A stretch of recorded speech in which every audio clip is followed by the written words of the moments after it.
Oggi ti parlo della scala frigia, ma arrivo subito dopo l'intro.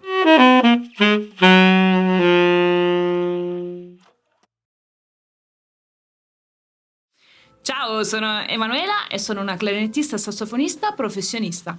Mi occupo essenzialmente di didattica con lezioni online e nel mio studio di Bergamo. Se è la prima volta che passi dal mio canale o non l'hai ancora fatto, iscriviti, così rimani sempre aggiornato sulle nuove uscite e i contenuti esclusivi. Oggi parliamo di una scala modale molto evocativa, ossia la scala frigia. La scala frigia si ottiene a partire da una scala maggiore, partendo dal terzo grado. Otteniamo per esempio che Do frigio si ottiene partendo dal terzo grado di La bemolle.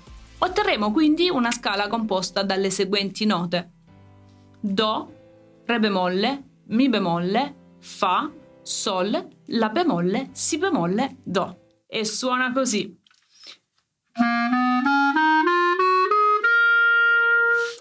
La sua caratteristica tutta speciale è il semitono posto in apertura, fra il primo e il secondo grado, Do, Re bemolle in questo caso. Quando mi trovo quindi davanti a un accordo minore e trovo la tensione bemolle 9, posso ipotizzare di essere davanti a una scala frigia. Ma attenzione, non sempre, ci sono delle eccezioni. Si può definire la scala frigia come un modo eolio, quindi un relativo minore di una scala maggiore con il secondo grado abbassato. È molto interessante anche analizzare i gradi che si formano all'interno di questa scala. Noterò infatti che si formano sempre intervalli minori o giusti. Da questa formazione della scala frigia si identifica molto bene il suo carattere ispanico, spagnoleggiante, rintracciabile chiaramente nella musica andalusa. Quindi teniamo bene a mente che il grado caratterizzante della scala frigia è il bemolle 9, ossia la seconda abbassata. E tu mi chiederai, vabbè, come faccio a ricavarla senza impazzire o strapparmi i capelli? È molto semplice, posso sempre fare riferimento al modale e andare a capire qual è la scala madre. Se io voglio cercare la scala madre di Do frigio, andrò a pensare che Do è il terzo grado di La bemolle. Quando quindi voglio ricavare la scala madre, penso alla terza maggiore di una triade. Per esempio, Mi è la terza di Do, quindi Mi frigio è frigio di Do. Un altro esempio, La frigio è frigio di Fa, perché Fa ha come terza maggiore il La. Oppure c'è un altro sistema che produce lo stesso risultato, parto dalla nostra amica numerica. Come faccio? Prendo la numerica di una scala maggiore, 1, 2, 3, 4, 5, 6, 7 e 8, e abbasso il 2, il 3, il 6 e il 7. Quindi otterrò 1, 2 bemolle, 3 bemolle, 4, 5, 6 bemolle, 7 bemolle, 8. Nel caso di Do avrò Do, Re bemolle, Mi bemolle, Fa, Sol, La bemolle, Si bemolle, Do. Procedimento diverso ma stesso risultato, e quindi funzionano entrambi molto bene. È sempre utile esercitarsi sulle scale frigie. Le scale frigie sono delle scale che non sono tanto utilizzate, ma che se le conosciamo possiamo inserirle all'interno dell'improvvisazione e faranno il loro lavoro molto bene. Quindi come faccio?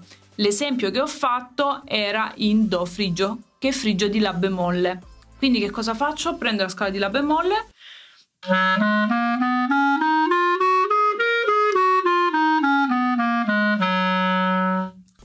è molto importante imparare bene la scala madre, mi raccomando. Poi parto da Do.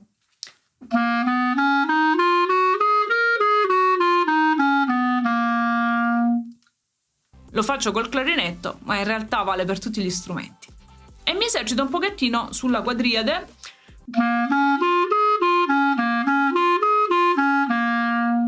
Come tu potrai facilmente intuire, questa quadriade è uguale, identica al modo dorico e al modo eolio, non c'è nulla che lo caratterizza. Quindi quando io vado a creare la mia frase è molto importante che vada ad enfatizzare il grado caratterizzante, che abbiamo detto essere il secondo abbassato o nona bemolle. Quindi quando creo il mio fraseggio,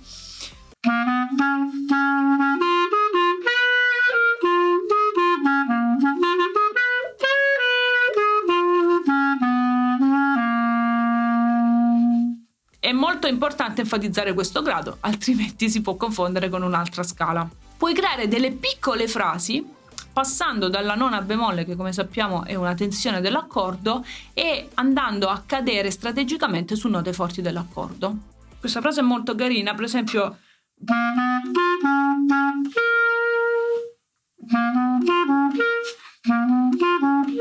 do, re bemolle, sol, mi bemolle, do. Molto carina, ma tu puoi inventarne quante ne vuoi, ricordandoti questa piccola cosa. Passo dalla nona bemolle per far sentire che è una scala frigia e poi sviluppo le frasi come al solito. Io spero davvero che questa pillola possa esserti utile ad analizzare le scale modali e a capire l'essenza di una scala e quali sono i gradi caratterizzanti della scala, in modo da poterli enfatizzare nel momento opportuno.